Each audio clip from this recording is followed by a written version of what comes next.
This is the big brother to the TC30, and you can tell the boxes are already much bigger. And that is because it has an entire mounting system and microphone arm built into this setup here. So I've already mounted it to my desk. That's what this little arm here is. So this is this, hexagonal, is it? What's 5 sides? Pentagon? Yeah, pentagon.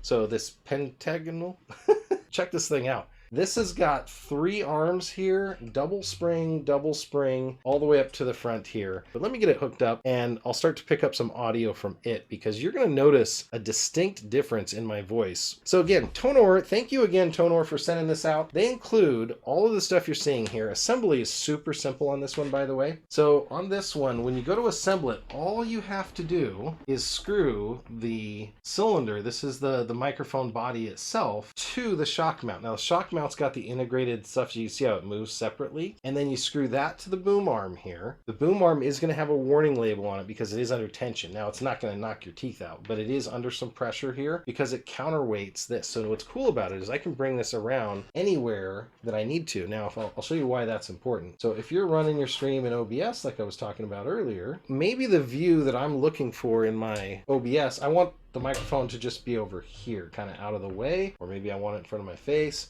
So again, you'd have to play with the mounting options here. What I would recommend, honestly, if I were going to do this more, is I mount it on the other side of the table and then have just the microphone and the arm sticking out, maybe right in the corner. But without further ado, I do need to unplug this mic for a second, and then I'm going to come right back here.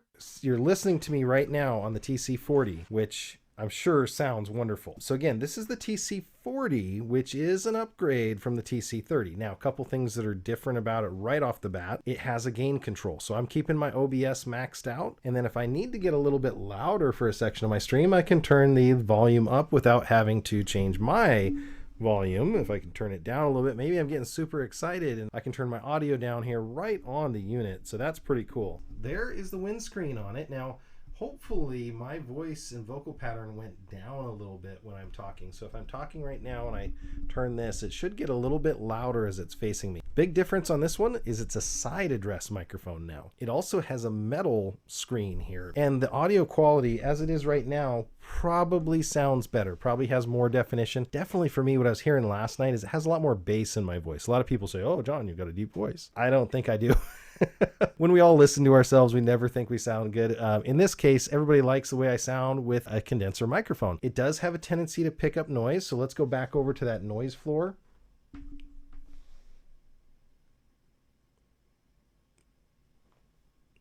So there's a little bit on there. You can see it's actually probably half the size and scale as the TC30, which is expected. It also has cable straps that come with it that are branded, right? So what I would normally do, and you might have seen this on some of my other lives, is I'll wrap this around, spiral it all the way around. Now, not too tight because then you won't be able to move it. There will be some isolation when you tap on the desk.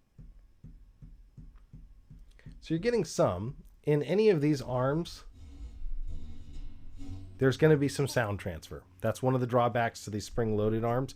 But in general, they're pretty good, especially if you mount them far enough away or you have a fairly large or heavy desk. That can really cut it down. Another couple cool things about it. It has a physical mute. Carlos, back to what you wanted earlier. I tap it again and now I'm unmuted. That's the mute right there.